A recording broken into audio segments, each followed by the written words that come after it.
All right, welcome back everybody to a brand new video here on the second channel. And today I got my meta predictions for the Merida Regional Championships this weekend. Yes, it is going to be the first major Prismatic Evolutions legal tournament in this format. I'm definitely excited to see what decks do well and how the meta evolves and develops after this tournament. This is going to be a pretty important tournament because the results from Merida are going to directly impact what sees play and does well at EUIC in a couple of weeks, which I'm going to be in attendance at. So I actually do want to make sure that I'm prepared for EUIC by knowing the meta. And in today's video, I'm going to be talking about everything that I think is going to go down at Merida. I'm going to do my meta predictions for the tournament, what decks might win the tournament, what decks will be popular. And at the end of the video, I even have my meta share predictions, is how popular each deck is going to be in terms of meta share. There's not really a stream for Merida. I don't think there's going to be a grassroots stream.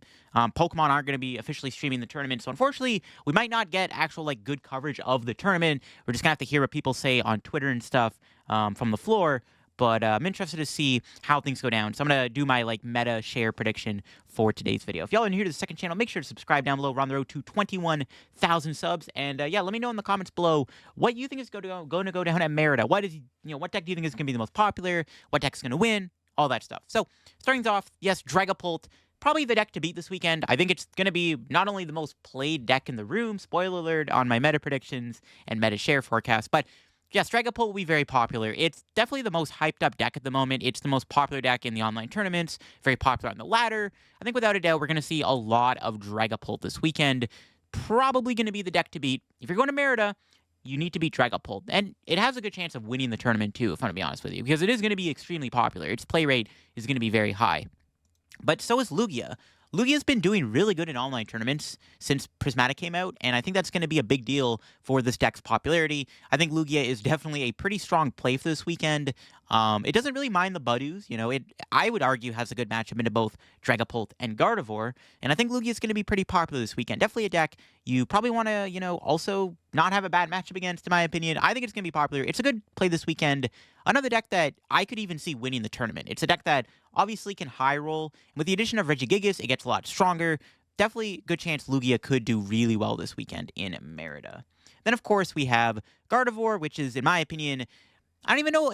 Some people would argue this is actually the best deck in the format. Some people would say it's Dragapult. I think in total, Dragapult is the better of the decks out of the three decks, but I think Gardevoir will be represented. It's just not going to be as popular as Lugia or Dragapult, in my opinion, because it's Gardevoir. It's harder to play. People are not as attracted to it. But it is a very powerful archetype still. And it's another deck that I think you have to be prepared to beat this weekend. It's going to be popular. It's not going to be the most played deck in the room, but you still have to expect to hit it at least at some point in the tournament, whether it's at the beginning of the tournament or near top cut. Definitely going to be played. It's another deck, honestly, I could see being, pretty popular, in the top 8. I can see Dragapult, Lugia, and Gardevoir all being a deck that easily make the top 8 of this tournament. Also, Gardevoir, another deck I wouldn't be surprised to see win the tournament. A good player goes to Merida, plays Gardevoir, does well, it can win. I can see Lugia, Dragapult, or Gardevoir win Merida. I have a prediction that one of those three decks are going to win the tournament this weekend. It's going to be Lugia, Gardevoir, or Dragapult. Those are one of those three decks is going to win Merida, in my opinion. Gardevoir, good chance it does it. I don't know what the best list is right now. There's so many different lists I've seen of Gardevoir on Twitter. I think we're going to see some kind of Gardevoir deck with Unfair Stamp, Budew, Spiritomb, Cresselia. Those are all cards I'm seeing floating around in the deck right now, and I think those are going to be very popular in Gardevoir. Honestly, one of the things I look at right now in the format at the moment, this reminds me of the NEIC meta, where Gardevoir and Dragapult were very hyped up going into NEIC. And Lugia was kind of not a sleeper pick, but Lugia was really good for the tournament too. So this kind of reminds me of NEIC format last year. So yeah, Gardevoir looks pretty good. Good chance of winning the tournament. Next up is our Chaladon. Another deck right now that's, I think, people might just play just because it's one of those easier to play decks that I think has a decent time into Dragapult and Lugia. I'm not sure about the Gardevoir matchup. The Gardevoir matchup seems difficult. I know you can play Jamming Towers to fix it, but I don't think that does enough in the Gardevoir matchup. Gardevoir playing Double Turo is not very good for our Chaladon, in my opinion. Also, our Chaladon with no Dialga takes a pretty bad matchup to Gardevoir, where our Chaladon with Dialga, at least you have somewhat of a fighting chance to beat Gardevoir. Yeah, I think our Chaladon's decent for this weekend. I can definitely see it doing well. Don't think it's going to be very, big, but it'll definitely probably do well. It's not in a bad spot right now, and it boasts a good matchup versus Pult and Lugia, in my opinion. Next up is Maridon. It's a deck that also has been extremely good in the online tournaments. That success will probably carry over in Merida. 100% chance I can see Maridon do well. Not to mention, if Lugia is going to be very popular, Maridon will feast on all the Lugias. Maridon supposedly has a good matchup versus all three of those big decks we just listed. It does obviously take rough matchups to like our Chaladons and Cloth and Charizard, but those are, well, Charizard isn't going to be very popular at all, but Maridon definitely, I think, will do well this weekend. It's going to be fairly popular too, I think. Maybe not like super popular, but I can definitely see it being a well-represented deck for sure. Another deck, could easily be in the top 8. Next up is Regidrago. I wanted to highlight Drago real quick. I don't think Drago is in a great spot anymore. The deck has definitely fallen off quite a bit because of Budu, but I can definitely see Regidrago still having a moment this weekend. It's still a really powerful deck at the end of the day, and I think that Drago can still adapt. We've seen some builds recently playing cards like Budu and Crispin and Latias to help fix some of those Budu moments. Also, being able to Budu with Regidrago seems kind of broken in my opinion. Like, if you get to Budu first as Regidrago, I feel like you're big chillin'. So I can definitely see Drago doing well this weekend. We'll have to see if somebody figures out a really broken Drago 60 for this tournament. But I definitely can see Drago rebounding for sure. It just won't be very popular. Next up is Sarah Ledge. I wanted to highlight Sarah Ledge real quick. Another deck that has been getting a little bit of attention recently because of this new format. Kind of like our Chaladon. It's just one of those like go fast, hit hard, run down your opponent. I'm not convinced this deck beats Gardevoir. I know you have Jamie Tower and Palkia Greninja, but I'm still not convinced that's enough to beat Gardevoir in my opinion, but I don't know, we'll have to see on that one. But I can see Sarah Ledge doing okay this weekend. I can see it doing better than it's done before. Like, a top 16 is definitely a reasonable placement for Sarah Ledge, even though I don't think it's going to be like super represented. Next up is Charizard. This is a tough one to note. So Charizard is definitely in a pretty weak spot right now. It's mostly in a bad Dragapult matchup. Your Gardevoir matchup, I think, is fine, even though they have Budu. Some Guardy lists might even play Budu, but if Guardy's playing Spiritomb, that's not good for Charizard. But Charizard definitely is in a weaker spot than it was before, but it's a deck that definitely can still survive. One of the things I do like about Charizard is it actually still beats most other decks that aren't those big 3 decks I just talked about. Now, keep in mind, you gotta beat the big 3 going to Merida. Like, if you're going to Merida rolling up with a deck that doesn't have a good matchup versus Guardy, Pult, or Lugia, you're probably you're not gonna do well. Maybe you can make it day 2 if you get the right matchups, but Charizard is a deck that will still perform decent, in my opinion. It's just not gonna do as well. Low-key, I don't know if it'll even get higher than a top 32. I do like Charizard at the moment. I've been playing a bit of it. As you know, I did a deck profile video on it with Max Belt. I think Max Belt is still the best A-spec right now for Charizard. I know Grand Tree and Unfair Stamp are getting their rounds right now. Grand Tree is really nice because you can play around, you can play around Budu by getting out your Pidgeot.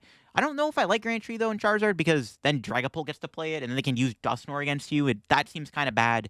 I'm not a fan of Grand Tree. I think Grand Tree sucks, but I do think Charizard definitely isn't the worst deck right now. I really do like Max Belt, but there is another Charizard deck we will talk about very soon that I actually think will probably do better than the normal Pidgeysard deck, but I can see Pidgeysard having like a top 32 at best. Don't expect it to do anything higher. Cloth, another deck that, honestly, it could be kind of popular. I don't think it'll be, like, super popular, but it's a deck that it wouldn't surprise me if its meta share wasn't, like, super low. It'll definitely be kind of high. It's a fun little, like, go-fast, beat-stick deck. Budu's kind of an insane upgrade to this deck. The deck does do okay into some of the decks. I will say, though, it doesn't seem to be Gardevoir, but I think you can probably beat Dragapult. Your Lugia matchup's probably fine. You have a good Maridon matchup. That's good. So you kind of beat Maridon, which is nice. So yeah, we'll see where Cloth Tropicos goes. It's a deck that, I wouldn't be surprised if it actually did really good this weekend. We're not really good, but is actually like a deck that is going to be more popular than people expect. This is like a sleeper deck that I think will be kind of popular. People aren't thinking about it, but I think it'll actually be semi-popular this weekend. Goldengo, my baby. If I was going to Merida, Goldengo would definitely be on my list of what I would play to the tournament for sure. My issue with Goldengo, though, is it's kind of weakened to Budu, right? If you literally run out of energy, you can literally just lose to a Budu. They just Budu you, and you lose because you have no way to put energy back in your hand. You have no way to attack the Budu. The game ends.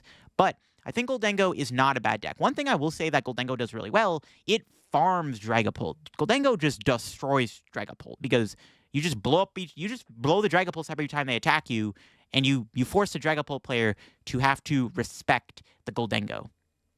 And the fact that you can just knock out Dragapult every turn is insane. So I think Goldengo is actually not in a bad spot right now. I think its Lugia matchup is decent. Its Guardy matchup is fine if you play specific tech cards. Like, I think if you were to play Goldengo, I would consider playing a Vacuum or a Jamming Tower. But yeah, I think Goldengo's in a decent spot.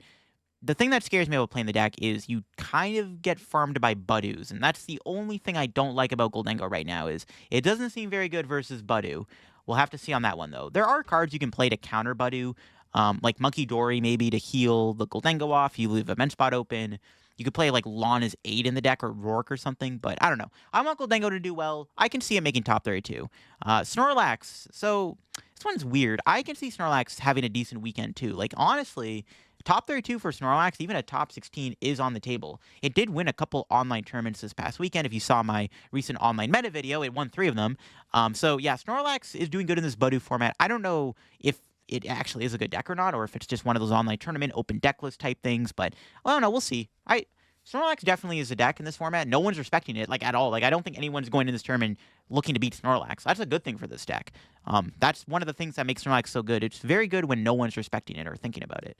Now, I want to talk about Control. I don't think Control is going to do that good this weekend. I know the deck actually is starting to get some new legs with the All Out Blitzel build with Grand Tree and Chen Pao and stuff, but Control at a smaller regional like Merida, I don't see the deck actually doing that well.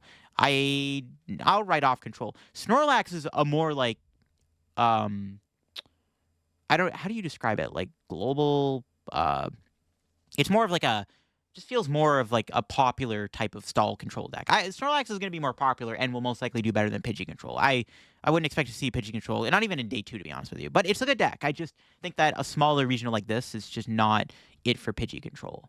Also, I think Snorlax is just going to be more represented overall. I want to talk about Lost Zone for a minute. Lost Box feels like a bit of a sleeper pick right now. Yeah, you do have to worry about Budew, right? Budew kind of hurts a deck like this because you do play a lot of items. But Lost Box does have the advantage of not having to worry about Regidrago anymore. That is huge for the deck. The deck no longer has an auto loss that's going to be popular. Drago's play rate is going to just plummet, like completely plummet. That's huge for this deck. No one's playing Kyurem. The problem with Lost Box is you have to worry about Budew. Budew is not as bad as Kyurem. You can actually counter Budew. You can play, essentially if you get Budew, you can attack with Comfey or Cramorant. Budew being on the board means you can Sableye eventually. I don't think Budew is that bad for Lost Box. I think it's annoying. And like Goldengo, you have to watch out with how you manage your resources versus a Budew deck. I actually don't think Lost Box is in a bad spot right now. If Gardevoir doesn't play Fluttermane, I actually can see Lost Box doing good this weekend. A sleeper deck. Tina is another weird deck that ironically has been doing good in online tournaments. I don't know if that'll translate to good results in Merida.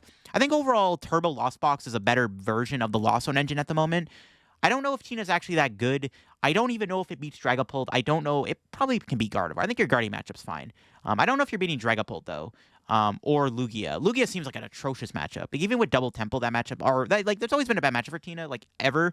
But I definitely don't think Tina is in, like, the worst spot. We'll have to see if somebody makes day 2 with it. But if I were to put money on it, I would say Lost Box is the better deck right now because it's faster. It capitalizes on Ninja. Dragapult doesn't play Manaphy. Guardy does play Manaphy, but I still think that you're fine into like Gardevoir. If they're not playing Fluttermane, the matchup's pretty favored. If they're playing Fluttermane and Budew, okay, you chalk it up, I guess. We'll see. Next up, I want to talk about Pultzard. Now, if I'm going to predict any Charizard deck to do good in the tournament, I know like Pidgeysard probably can make a top 32 at best. I think Pultzard is going to do better this weekend. This is the more popular version of Charizard at the moment, mainly because it's not as reliant on rare candies and Pidgeots. You have Dragapult, which is just you're basically just a Dragapult deck that plays a Charizard. And I think this deck will do well this weekend. Probably better than normal Charizard. Honestly, like I like this deck. I can, top 8, top 16, definitely in the works for sure. I think this deck's cool. Kind of feels like a bit of a sleeper pick, but also feels like not really a sleeper pick, but it also feels like a deck that people have figured out, but not figured out. That makes any sense. Like nobody's thinking about this deck, but it's actually seen more play than you expect, right? This deck is more popular than, you might think, even though I don't think a lot of people are really thinking about it when they're thinking about Charizard or Dragapult, right? Which is a good thing for the deck. So, doesn't seem bad at all. I don't know if I like the non-Pidgeot. Look, if I'm playing Charizard, man, I still want to put a Pidgeot in the deck. Like, a 1-1 Pidgeot wouldn't kill you, right? But we'll have to see how the deck does this weekend. Dragathorns, I don't think is as good as Charizard Dragapult or Dragapult Dusknoir Budew. But I think Dragathorns is fine. One of the advantages of this deck is it has a better Lugia matchup than the other 2 Dragapult builds. So Dragapult Charizard with Heroescape actually isn't bad to Lugia, but Dragapult Iron Thorns is way better to Lugia than you might think, especially if you play Gastrodon over Toadskrull. I don't think you need Toadskrull anymore. I think Gastrodon is just better in the deck, right? So I can definitely see Dragapult Iron Thorns doing okay, but I don't think it's going to be very popular. Like, if your opponent flips over a Dreepy, don't expect them to be playing an Iron Thorns in their deck. Yeah. Ancient Box did do well at the Osaka Champions League. Feels okay right now. Very fine deck. I think it has a bad Lugia matchup, but you're fine into Gardevoir and you're fine into Dragapult with a Monkey Dory in the deck. I think it's fine. I don't think it'll do great, but maybe. And then finally, I want to talk about, for meta decks, I want to talk about Palkia Terapagos here. I think Palkia Terapagos is a fine deck this weekend. Definitely could see it do well in the tournament, but we'll have to see on that one. I think the big issue is Budu, but, maybe people are still playing the deck from the past format, so I could see a top 32 for this deck for sure. Okay, but there was one other deck I forgot to mention, and that was Raging Bolt, because I actually think this deck is going to be in a decent spot this weekend. Raging Bolt has a great time versus Dragapult, and you are beating one of the most popular decks in the room. Now, the problem is you struggle into Gardevoir. You can tech the deck to be Gardevoir, like playing a Vacuum or Jamming Tower could help.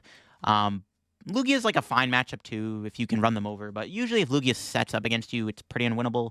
I could definitely see Raging Bolt being a good deck this weekend, though, and I wouldn't be surprised if Raging Bolt had a decent performance. It just farms Dragapult. Much like the Regidrago format, it has a good matchup versus the best and most popular deck in the room, so I can see Raging Bolt doing well this weekend. I don't think it's as popular as Miraidon.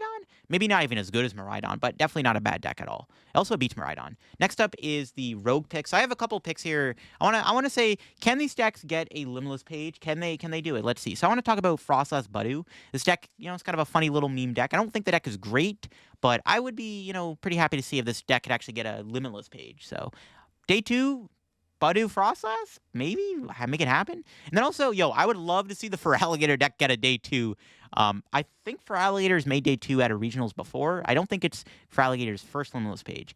But you know what? It'd be pretty awesome to see this deck get day 2 at Merida. I want to see Frostlass Budu or Feraligatr make day 2 at Merida. I think that'd be pretty sick. So those are my wild card predictions for this video. All right, finally, iron things out here.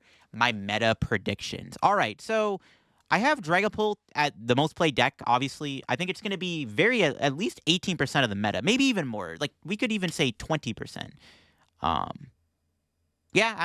honestly, okay, 20 might be a little too high, but I like 20 to 19%, 18 to 20% of the meta feels pretty right. Yeah, 20% feels good. It's just such a strong deck right now.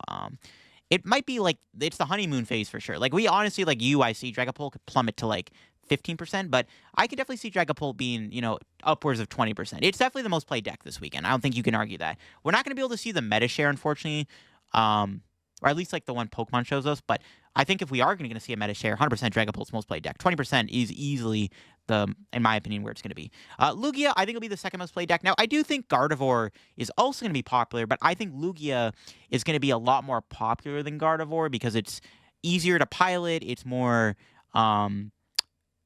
it's just easier to play. It's just people are more attracted to a deck like Lugia than they are Gardevoir. You know what I mean? So I don't think I think Gardevoir is really, really good right now. I don't think it's going to be as popular as Lugia. Lugia is definitely going to be a 13, 14% meta deck. Gardevoir will probably be around 11 to 10% of the meta. It's just not. It's not a deck people are attracted to play, even though it is a very strong deck. I think Gardevoir will probably be around that 10 to 11% of the meta. Miraidon, I can see being high, upwards of 8% of the format, just because Miraidon seems to be the best turbo deck right now. So 100% Miraidon will be at least 7 to 8%. Archaludon also will probably be 7 to 8% of the meta. It's just another one of those big base. Well, not really. It's not a big basic deck, but it's one of those decks. It's like a turbo beat stick, solid damage, one shot, two prizer type deck. And its matchup versus Lugia and Dragapult seems decent. So I think that 6% is decent for Archaludon. But I could see it being a bit higher. 7%, definitely not 6%. Raging Bolt, probably going to be around the same. I don't think the deck is as... I mean, honestly, it might be better than Archaludon overall because it probably just does more. But it's definitely not in a bad... 7% might be too high. I'm thinking about it. Okay, honestly, you know what? Nah, Raging Bolt probably is going to be 6. I don't know. It doesn't seem to get a lot of... It's not really getting hype right now, but I think it's a really good deck. I actually don't think it's a terrible deck. The thing with it is it just beats the most popular deck in the room, Dragapult, right? So why would you not play it? You know what I mean? 6%, yeah, probably going to be around there. I could still see Charizard being 5% of the meta. Okay, the problem is I'd have to combine Charizard with Dragapult Pidgeot. So then honestly, probably I got to bump up Charizard to maybe a 7% meta share. just Charizard in general will be around 7%. I think Charizard Pidgeot and then also Charizard Dragapult, for squishing the two together, will probably make a Charizard meta share at 7%. Charizard Pidgeot. Oh, I already have Zarpult on here. I'm trolling. Never mind. I already got. Okay, yeah, we're going back to 5%. Okay, I forgot I already have I have Zarpult already on the meta share. Yeah, 5% probably. There's still people that are gonna play it, even if the deck, is a bit weaker right now for sure. Same thing with Drago. 5% seems okay. It's just another deck that people will still play it and hold on to it, even if it's weaker in this format. 5% for Zard and Zard and Drago seem correct. 3% for Goldengo. Goldengo 4% is probably a bit better, but I could see it being around 3%. Just not a lot of people are really looking at the deck right now. Snorlax, 3% too. I think some people are just not going to play it just because they're scared of that Budu. I can see Zardpult also being in the 3%-ish range, right? So in total, Charizard's play rate will be around 8 to 7% if we're combining both Charizard Pult and Charizard Pidgeot together. I think Charizard Pidgeot will be the most popular way to play Charizard, but I think Zardpult will still be decent. Ceruledge, 2 to 3% of the meta, and then Dragapult Thorns, 2% to round things out here. I forgot to mention Terapagos. Terapagos Cloth is going to be about a 7%er, 6%, 7% of the meta will be Terapagos Cloth. I think people are underestimating how good that deck is. Or if we're combining Dusknoir Terapagos with Cloth Terapagos, it'll equal a 7% meta share. But yeah, that is my meta predictions for Merida Regionals. Yeah, Dragapult, most played deck. It's probably going to be upwards of 20% of the meta. Lugia will be second most played. Gardevoir will be third most played. Miraidon, stuff like that. This is the top 5, in my opinion, of most played decks this weekend. Also, top 5, maybe best decks in the format. So yeah, that is my meta predictions for the Merida Regional Championships. Let me know what you think is going to go down this weekend at Merida in the comment section below. I'm interested to hear, what do you think is going to be the most played deck? How do you think my meta percentage predictions are? Do you agree? Do you think there's anything different about these? Let me know in the comments. I'd love to hear it. If you're new to the channel, subscribe. We're on the road to 21K subs. Catch y'all later, and bye-bye.